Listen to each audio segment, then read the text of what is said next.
30년 전 사라진 5살 딸이 내 앞에 비서로 나타났다면 당신은 어떻게 하시겠습니까? 오늘의 이야기 시작합니다. 그 전에 잠깐 구독과 좋아요 눌러주시면 복 받으실 거예요. 서울의 마천루들이 저녁 노을에 붉게 물들어가는 시각, 55층에 위치한 YH그룹 회장실의 창가에는 한 남자가 홀로 서 있었습니다. 그의 시선은 멀리 한강을 넘어 어딘가를 향했죠. 윤재현 회장, 60대 중반의 이 남자는 재계에서 가장 냉철한 판단력과 강한 카리스마로 이름을 떨치고 있었습니다. 회장실 한쪽 벽에 걸린 가족 사진이 눈에 들어왔습니다. 사진 속엔 젊은 시절의 윤재현과 아내, 그리고 밝게 웃고 있는 5살 배기 딸이 있었죠. 사진 아래엔 작은 명패가 붙어 있었습니다. 우리 하율이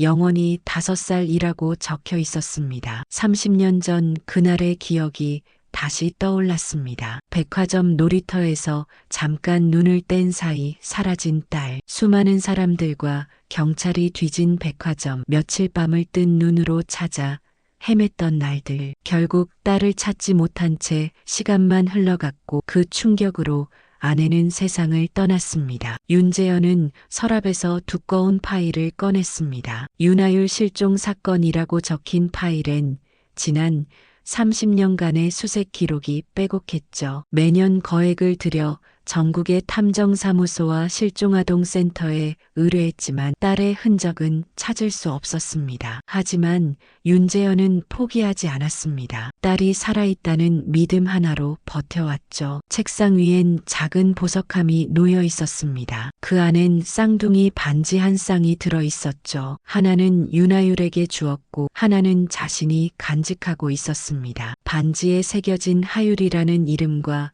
부모의 사랑이라는 문구가 은은하게 빛났습니다. 노크 소리가 들렸습니다. 비서실장이 들어와 머리를 숙였죠. 회장님, 내일부터 새로운 개인 비서가 출근합니다. 면접 때 보셨던 장서윤 씨입니다. 윤재현은 고개를 끄덕였습니다. 30년을 기다려온 그에게 내일은 또 다른 평범한 하루일 뿐이었습니다. 하지만 운명은 이미 다른 실타래를 준비하고 있었죠. 월요일 아침 YH그룹 본사 로비가 출근하는 직원들로 붐볐습니다. 장서윤은 새하얀 블라우스와 감색 정장을 단정하게 차려입고 엘리베이터에 올랐죠. 오늘은 윤재현 회장의 개인 비서로 첫 출근하는 날이었습니다. 가슴이 콩닥거렸지만 프로다운 표정을 유지하려 애썼습니다. 55층입니다. 엘리베이터가 멈추고 문이 열렸습니다. 회장실로 향하는 복도는 고요했죠. 비서실 문을 열고 들어서자 비서실장이 반갑게 맞아줬습니다. 장서윤 씨, 오셨군요.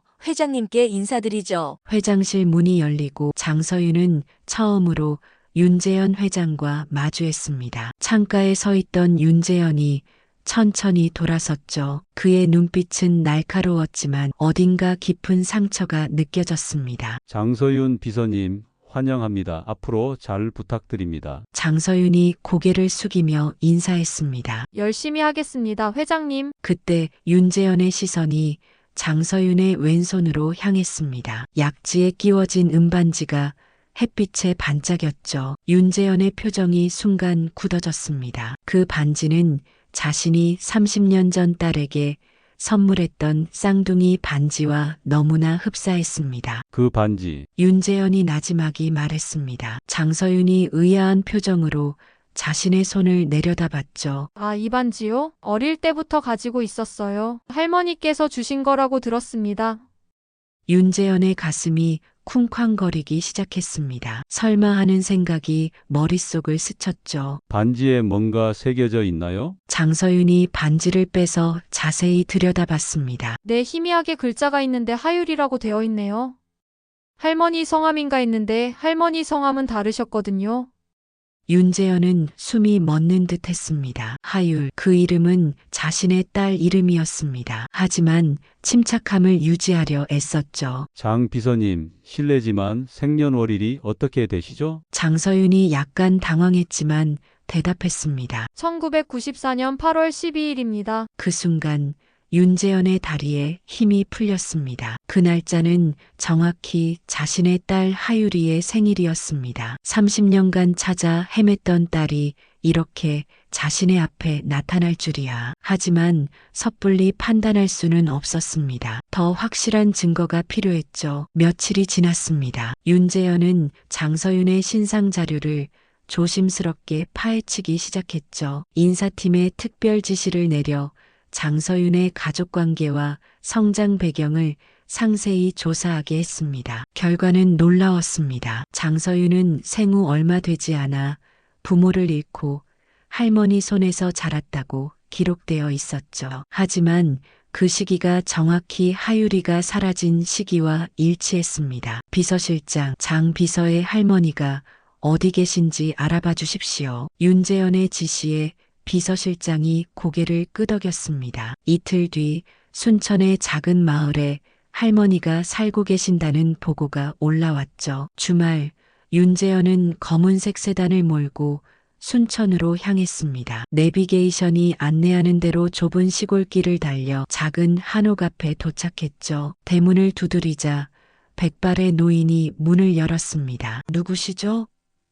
윤재현이 명함을 내밀었습니다. YH그룹 윤재현입니다. 장서윤 씨 할머니시죠? 할머니의 표정이 굳어졌습니다. 서윤이 일로 오셨나요? 무슨 일이라도. 윤재현이 조심스럽게 말했죠. 할머니, 혹시 서윤 씨가 어떻게 할머니 손에 오게 되었는지 여쭤봐도 될까요? 할머니는 한참을 망설이다 깊은 한숨을 내쉬었습니다. 들어오세요. 차라도 한잔 하시죠. 좁은 마루에 앉은 두 사람 사이에 침묵이 흘렀습니다. 할머니가 먼저 입을 열었죠. 사실 서윤이는 제 친손녀가 아닙니다. 윤재현의 가슴이 쿵 내려앉았습니다. 할머니가 이어 말했죠. 30년 전 제 딸이 서울 백화점에서 울고 있는 아이를 데려왔어요. 부모를 잃어버렸다고 하더군요. 경찰에 신고하려 했는데 아이가 너무 불쌍해서 그만. 그 아이 이름이 하율이었나요?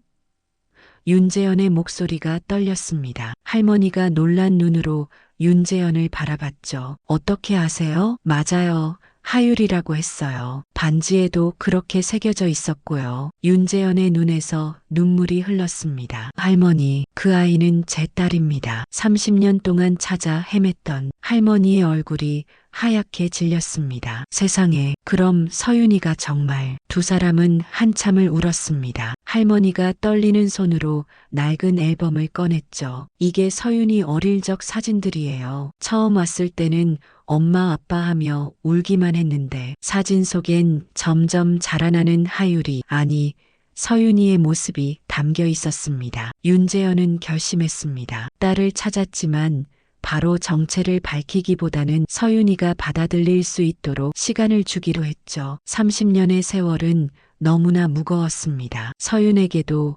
자신에게도 준비할 시간이 필요했습니다. 순천에서 돌아온 윤재현은 깊은 고민에 빠졌습니다. 어떻게 하면 서윤이, 아니 하율이가 자연스럽게 과거를 떠올리게 할 수 있을까? 무작정 내가 내 딸이다라고 말할 수는 없었죠. 30년의 공백은 한순간에 메울 수 있는 게 아니었습니다. 회장실 한켠의 개인 서재에는 하율이의 물건들이 고스란히 보관되어 있었습니다. 어린 시절 좋아하던 토끼 인형, 생일 때 선물 받은 음악 상자, 가족 사진들. 윤재현은 이 물건들을 하나씩 꺼내 회장실 곳곳에 배치하기 시작했죠. 회장님, 오늘 일정 보고 드리겠습니다. 서윤이 서류를 들고 들어왔습니다. 윤재현은 태연하게 서류를 받았죠. 서윤의 시선이 책상 위의 음악 상자에 머물렀습니다. 예쁜 음악 상자네요. 윤재현이 미소를 지었습니다. 딸이 어릴 때 좋아하던 거예요. 열어보시겠어요? 서윤이 조심스럽게 음악 상자를 열자 작은 별 멜로디가 흘러나왔습니다. 순간 서윤의 표정이 묘하게 변했죠. 이 멜로디 어디선가 들어본 것 같은데. 윤재현의 가슴이 뛰기 시작했습니다. 익숙하신가요?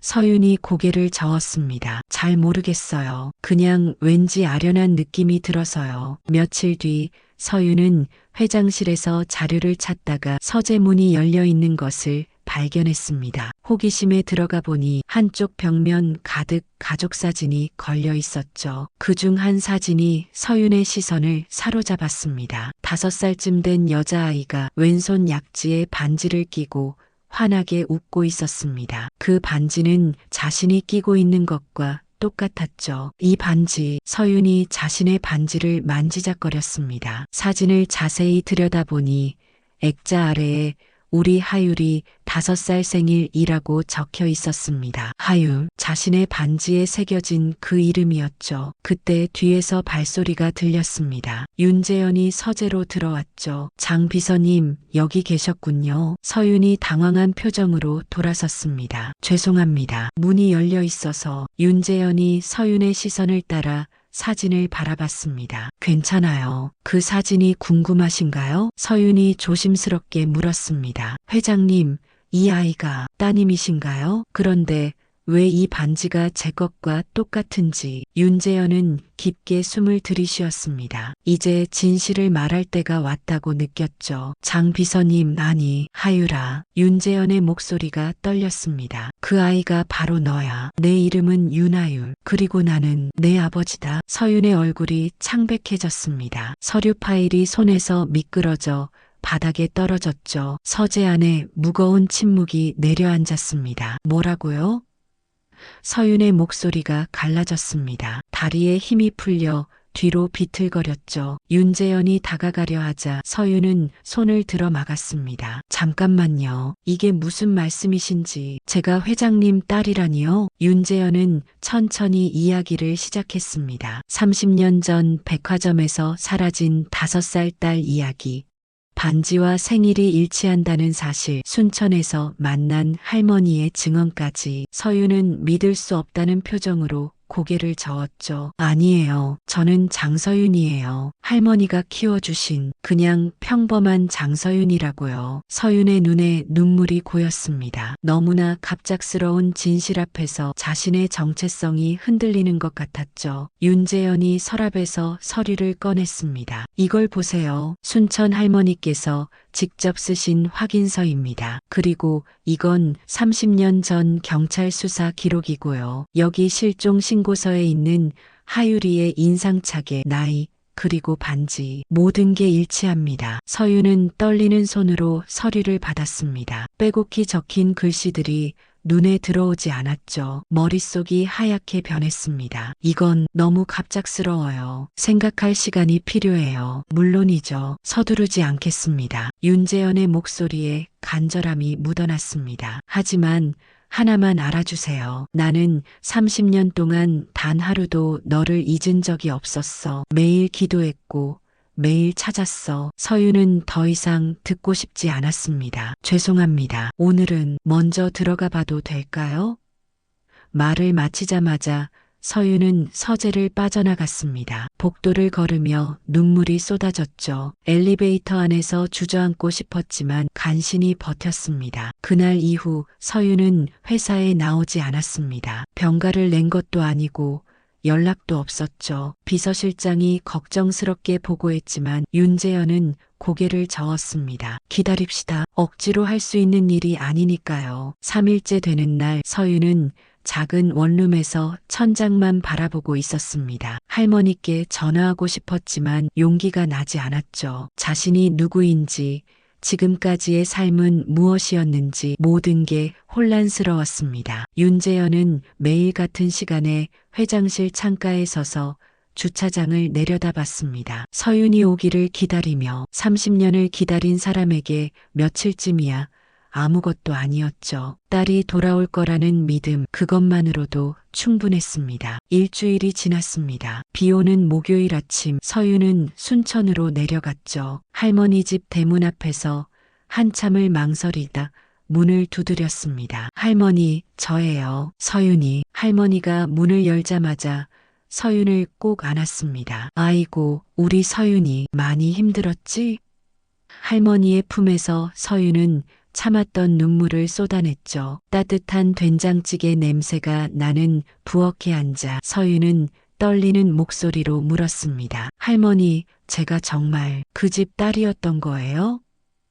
할머니가 주름진 손으로 서윤의 손을 잡았습니다. 미안하다, 서윤아. 더 일찍 말했어야 했는데 내가 행복하기만 바랐어. 그 반지 때문에 언젠가는 알게 될 거라 생각했지만 할머니는 낡은 상자를 꺼내왔습니다. 그 안엔 어린 서윤이 처음 왔을 때 입고 있던 옷과 작은 가방이 들어 있었죠. 이게 내가 처음 왔을 때 가지고 있던 물건들이야. 가방 안에 이름표가 있었어. 윤하율이라고. 서윤은 작은 이름표를 만지작거렸습니다. 희미하게 남은 글씨. 윤하율. 더 이상 부정할 수 없는 진실이었죠. 그럼 제가 정말 윤재현 회장님의 딸인 거네요. 전 장서윤이 아니라 윤하율이었던 거고요. 밤새 할머니와 이야기를 나눈 서윤은 서울로 돌아왔습니다. 월요일 아침 떨리는 마음으로 회사 건물 앞에 섰죠. 엘리베이터가 올라가는 동안 가슴이 터질 것 같았습니다. 회장실 문을 두드리자 안에서 윤재현의 목소리가 들렸습니다. 들어오세요. 문을 열고 들어선 서윤을 보자 윤재현의 얼굴에 안도의 빛이 스쳤습니다. 돌아와 주어서 고맙습니다. 서윤은 한참을 말없이 서 있다가 입을 열었죠. 회장님, 아니, 아버지. 그 한마디에 윤재현의 눈시울이 붉어졌습니다. 서윤이 이어 말했죠. 저 할머니께 다 들었어요. 제가 잃어버린 아이였다는 걸 아직도 믿기지 않지만 이해하려고 노력하고 있어요. 윤재현이 다가와 조심스럽게 물었습니다. 하율아, 이제부터 어떻게 하고 싶니? 내가 원하는 대로 하자. 서두르지 않을게. 서윤은 잠시 생각하다 말했죠. 우선은 제 이름부터 찾고 싶어요. 이제부터는 윤하율로 살고 싶습니다. 윤재현은 더 이상 참지 못하고 딸을 껴안았습니다. 하율아, 돌아와줘서 고맙다. 정말 고맙다. 30년 만의 포옹이었죠. 서윤도, 아니, 이제는 하율도 아버지의 품에서 왈칵 눈물을 쏟았습니다. 잃어버렸던 퍼즐 조각이 제자리를 찾은 것 같았습니다. 그날 저녁 하율은 윤재현의 집으로 향했습니다. 한남동의 고급 주택가에 위치한 대저택 앞에서 잠시 망설였죠. 과연 이곳이 자신이 태어나고 자란 집일까? 기억은 여전히 흐릿했습니다. 윤재현이 직접 대문을 열어주었습니다. 어서 와, 하율아. 이제 내 집이니까 편하게 생각해. 넓은 거실을 지나 2층으로 올라가자 복도 끝에 있는 방 앞에서 윤재현이 멈춰 섰습니다. 여기가 내 방이었어. 30년 동안 그대로 둔 곳이야. 문고리를 돌리는 손이 떨렸죠. 문이 열리자 시간이 멈춘 듯한 공간이 나타났습니다. 분홍색 벽지, 작은 침대, 책상 위에 놓인 크레파스들, 모든 것이 5살 아이의 방 그대로였습니다. 하율은 천천히 방 안으로 들어갔죠. 침대 위에는 낡은 토끼 인형이 놓여 있었습니다. 그 순간 희미한 기억이 스쳐 지나갔습니다. 이 인형, 하율이 토끼 인형을 들어 올렸습니다. 깡총이 맞죠? 윤재현의 눈이 커졌습니다. 기억나니? 내가 그렇게 이름 지었어. 어디 가든 꼭 들고 다녔지. 책상 서랍을 열자 그림 일기장이 나왔습니다. 삐뚤빼뚤한 글씨로 쓰인 일기들. 오늘은 아빠랑 동물원에 갔다. 기린이 정말 컸다. 하율은 한 장 한 장 넘기며 잃어버린 기억의 조각들을 찾아갔죠. 창가에 놓인 음악 상자를 열자 작은 별 멜로디가 흘러나왔습니다. 이번엔 확실히 기억났습니다. 엄마가 이 노래 불러주시곤 했어요. 잠들 때마다 윤재현이 놀라며 다가왔죠. 정말 기억이 돌아오는 거니? 조금씩 꿈에서 봤던 것 같은 장면들이 떠올라요. 하율은 방 한가운데 서서 천천히 둘러봤습니다. 벽에 걸린 가족사진, 장난감 상자, 작은 책장의 동화책들, 모든 것이 낯설면서도 익숙했죠. 윤재현이 옷장을 열었습니다. 작은 원피스와 신발들이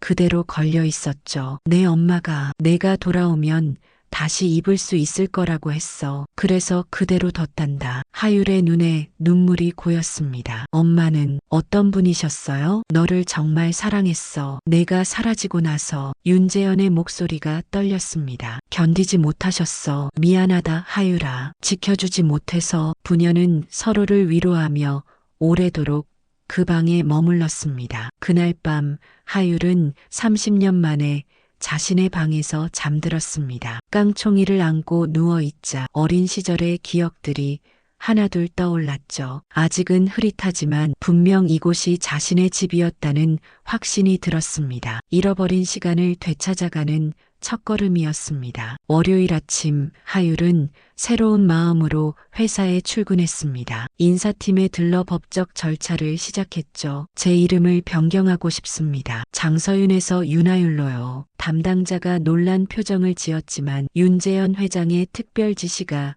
이미 내려온 상태였습니다. 알겠습니다. 서류 준비해 드리겠습니다. 일주일 정도면 모든 절차가 완료될 거예요. 하율은 고개를 끄덕였습니다. 이제 시작이었죠. 잃어버린 이름을 되찾는 것부터가 새로운 삶의 첫걸음이었습니다. 비서실로 돌아오자 동료들이 수군거렸습니다. 장 비서님이 회장님 딸이라는 거 진짜예요? 그래서 갑자기 일주일이나 안 나오신 거였구나. 하율은 담담하게 자리에 앉았습니다. 숨길 이유가 없었죠. 점심시간 비서실 동료들이 조심스럽게 다가왔습니다. 저희가 뭐라고 불러야 할지 하율이 미소를 지었습니다. 그냥 전처럼 대해주세요. 다만 이름은 이제 윤하율로 바뀔 거예요. 오후가 되자 회사 전산 시스템에서 이름이 바뀌었습니다. 이메일 주소도 사원증도 모두 윤하율로 변경되었죠. 하율은 새 사원증을 들고